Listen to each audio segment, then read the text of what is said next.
नमस्कार, मैं अमित कुमार और आप देख रहे हैं अमित संचार 24 न्यूज। आपको बता दें, रायबरेली के अंतर्गत आने वाला थाना क्षेत्र गुरु बकसगंज का मामला। गुरु बकसगंज में तैनात एक होमगार्ड ने उसी थाना अध्यक्ष पर लगाया आरोप। कहा उसकी मिलीभगत से यहां रायबरेली में खनन माफियाओं का राज चल रहा है। लगातार खुदाई जारी है, फिर भी कोई सुनवाई नहीं की जा रही है। उसके मना करने पर उस पर ट्रैक्टर ट्राली चढ़ाने का प्रयास किया गया, जिसकी शिकायत उसने थाना इंचार्ज से की, लेकिन कोई सुनवाई नहीं की। देखिए इस रिपोर्ट में अमित कुमार के साथ। बने रहे अगली नई खबर के लिए। सत्यमेव जयते। हौसला प्रसाद मिश्रा भेतर गांव के रहने वाले हैं। थाना गुरु बकसगंज में होमगार्ड के पद पर कार्यरत हैं। किस दिन आपकी ड्यूटी थी और क्या हुआ था उस दिन? 28 तारीख को हमारी कुंसा बैंक में ड्यूटी लगी थी, हमारी और भारती की साथ साथ, रामकिशोर भारती जो हमारे साथ हैं। हम दोनों लोग ड्यूटी करके सुबह 5 बजे 29 तारीख को घर जाने के लिए आ रहे थे। तो जब हम बिल्हऊ मऊ के पास आए तो सामने से एक ट्रैक्टर ने मिट्टी जो ढो रहे थे, खनन माफिया के ट्रैक्टर जेसीबी द्वारा खुदाई हो रही थी, उसने जानबूझकर हम लोगों के ऊपर चढ़ाने का प्रयास किया। तो हम लोग सड़क के नीचे जाके गिरे जब उसने टक्कर मार दी, लेकिन वहाँ झाड़ झंखार ज़्यादा था, इसलिए हम लोग ज़्यादा चोट चपेट से बच गए, नहीं तो हमारा तो अंत ही हो जाता दोनों लोगों का। और उसके बाद आगे बढ़े तो एक 4 पहिया गाड़ी खड़ी थी, जो लोग मिट्टी खुदवा रहे थे। जब उनसे बताया तो उन्होंने ड्राइवर से बात किया, लेकिन ड्राइवर को बुलवाया नहीं, बात करके उसको भगा दिया। इसके बाद थाने आए तो थाने में मुंशी से कहा तो मुंशी ने कहा कि साहब से बात कर लो। जब साहब से बात की गई तो साहब ने कहा अभी दिखवाते हैं। जब कुछ कार्रवाई नहीं हुई तो 11 बजे हम लोग एप्लीकेशन दिए थाने में एप्लीकेशन देने के बाद भी कोई कार्रवाई नहीं हुई। तो उसके बाद एक दिन हम लोगों ने इंतज़ार किया। जब उसके बाद नहीं हुई तो भारती ड्यूटी करने के लिए जब थाने गए मोटरसाइकिल से, तो भारती की गाड़ी का चालान कर दिया गया और हमारी ड्यूटी मिल एरिया लग गई, इसलिए हम वहाँ गए नहीं, हम मिल एरिया चले आए।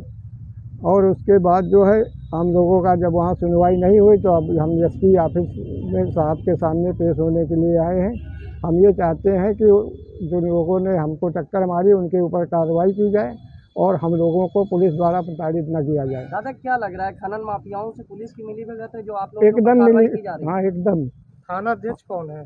थाना अध्यक्ष नाम तो सर देवेंद्र भटौरिया, और जो हमारे यहाँ 1-2 जेसीबी नहीं चलती, आए दिन चला करती हैं खनन माफिया, थाने से साठ-गांठ करके बेपावर गाड़ियाँ दौड़ाया करते हैं, जिनके ऊपर कोई रोक टोक नहीं है।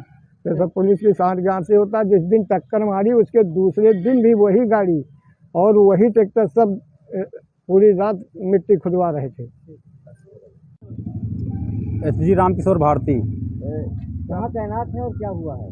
गुरु बकसगंज थाने में तैनात हैं।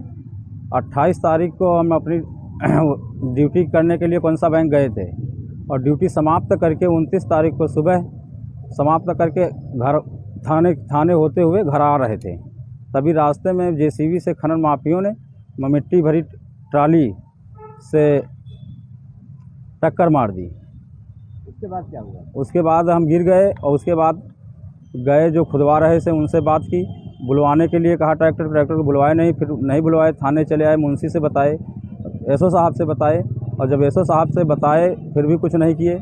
उसके बाद जब कुछ नहीं किए तो फिर 11 बजे 29 तारीख को एप्लीकेशन दिए, फिर कई बार मिले एसओ साहब से मिले, फिर भी कुछ नहीं हुआ।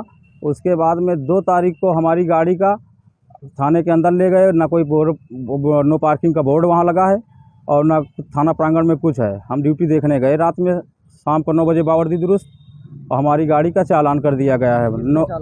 नो पार्किंग नो हेलमेट पे, थाने के अंदर खड़ी गाड़ी पे। हम ऑफिस ड्यूटी देखने गए थे। किया था? एसओ साहब ने स्वयं किया था। क्या लग रहा है, खनन माफियाओं के खिलाफ आपने शिकायत की थी, इसको लेकर कार्रवाई की गई? जी हमको तो यही लग रहा है कि जो हमने बताया था उससे टक्कर मार दी थी, नहीं तो हम बताते ही ना। हमको उसने टक्कर मार दी थी, इसलिए हम थाने पे बताए थे। क्या चाह रहे, कहाँ आए हैं आप? हम एसपी साहब के पास आए हैं आज अपनी न्याय की गुहार लगाने। क्या मांग है आप? हमारी मांग है कि साहब हमारे इस तरीके से तो हमारी जान जा सकती है। अकेले ड्यूटी लगाई जाती है हमारी लोगों की, होमगार्ड की अकेले रात में ड्यूटी। आज रात में भी ड्यूटी विदाउट बैंक लगी थी, अकेले लगी थी 20-22 किलोमीटर दूर, और सिपाही की डबल लगाई जाती है।